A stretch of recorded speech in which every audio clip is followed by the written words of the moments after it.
البیرونی محمود غزنوی کے دربار کے ساتھ ہندوستان آیا۔ مین کا ریڈیس پاکستان، پنجاب، ضلع جہلم کی تحصیل پنڈ دادنہان کے ایک قلعہ نندنا میں بیٹھ کے معلوم کیا تھا۔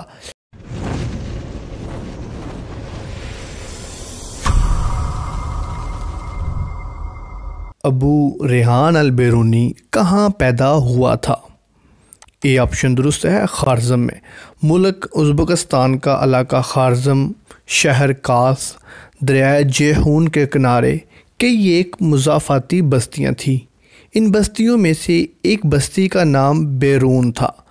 اس مضافاتی بستی میں ایک یتیم بچہ پرورش پا رہا تھا۔ اس کا نام محمد بن احمد تھا۔ یہ دن بھر باغات میں پھرتا، خوبصورت پہاڑوں پہ چڑھتا، صحراؤں میں دوڑ لگاتا اور شام کے وقت گھر آ جاتا۔ شام کو جب گھر لوٹتا تو اس کے ہاتھ میں ریحان نامی پھول کی ٹہنیوں کا ایک گلدستہ ہوتا تھا۔ یہ بچہ اپنا گلدستہ ایک پیالے میں سجا دیتا اور جب ہوا چلتی تو اس گلدستے کی خوشبو اس کے گھر کو خوشبودار کر دیتی۔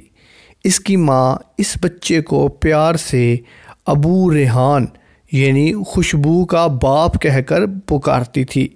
یہ بچہ تاریخ میں معروف ریاضی دان، جغرافیہ دان، تاریخ دان، فلسفی اور ڈاکٹر بنا۔ تاریخ اس بچے کو محمد بن احمد المعروف ابو ریحان البیرونی کے نام سے جانتی ہے۔ کتاب الہند کے مصنف کون ہیں؟ اے آپشن درست ہے، البیرونی۔ کتاب کا پورا نام تحقیق ما للہندی من مقولۃ مقبولۃ فی العقل او مرزولۃ ہے۔ عربی زبان میں لکھی گئی ہے۔ ایک ہندو پنڈت سے سنسکرت زبان سیکھی اور ہندو مذہب کے بارے میں تحقیق کی اور تحقیق کر کے کتاب الہند نامی کتاب لکھی۔ اس کتاب میں البیرونی نے ہندوؤں کے مذہبی عقائد، رسم و رواج اور عقائد و معاملات کو بیان کیا ہے۔ ہندوؤں کے علاوہ یہ کتاب ہندوستان کی تاریخ، رسم و رواج اور مذہبی روایات کے بارے میں ایک انسائکلوپیڈیا کی حیثیت رکھتی ہے۔ اس کتاب میں 80 باب یعنی 80 چیپٹر ہیں اور قریب 1,30,000 کے قریب الفاظ ہیں۔ اس کتاب کے لکھنے پر البیرونی کو بعض نقادوں نے ہندو ادب کا بانی بھی کہا ہے۔ ہندی میں اس کو ودیا ساگر کے نام سے یاد کیا جاتا ہے۔ اس کتاب کو انتھروپولوجی کی پہلی کتاب مانا جاتا ہے۔ انتھروپولوجی سے مراد ہے کسی کلچر اور اس کے پس منظر کو مد نظر رکھ کر جو تاریخ بیان کی جائے اس کو انتھروپولوجی کہتے ہیں۔ ایڈورڈ خاؤ نے سب سے پہلے اس کا جرمنی زبان میں ترجمہ کیا اور بعد میں البیرونیز انڈیا کے نام سے انگریزی زبان میں ترجمہ کیا، اور یہ ترجمہ انجمن ترقی اردو کراچی سے شائع ہو چکا ہے۔ البیرونی کس مشہور سائنسدان کا شاگرد تھا؟ بی آپشن درست ہے، ابن سینا۔ البیرونی اور ابن سینا دونوں ہم عصر تھے۔ ابن سینا اور البیرونی کے درمیان مختلف موضوعات پر خط و کتابت ہوتی رہتی تھی۔ تاریخ میں البیرونی کے 18 سوالات اور ابن سینا کی طرف سے اس کے جوابات آج بھی محفوظ ہیں۔ مثلاً البیرونی نے یہ سوال کیا کہ اگر چیزیں گرم کرنے سے پھیلتی ہیں اور ٹھنڈی کرنے سے سکڑتی ہیں تو پھر ایک شیشے کی سراہی ٹوٹ کیوں جاتی ہے اور جب اس میں موجود ہوا جم جاتی ہے؟ ایک اور سوال یہ بھی کیا کہ برف پانی پر تیرتی کیوں ہے، اس میں ڈوبتی کیوں نہیں؟ ریحان البیرونی کا اصل میدان کرونومیٹری یعنی وقت کی درست پیمائش کا سائنسی علم ہے۔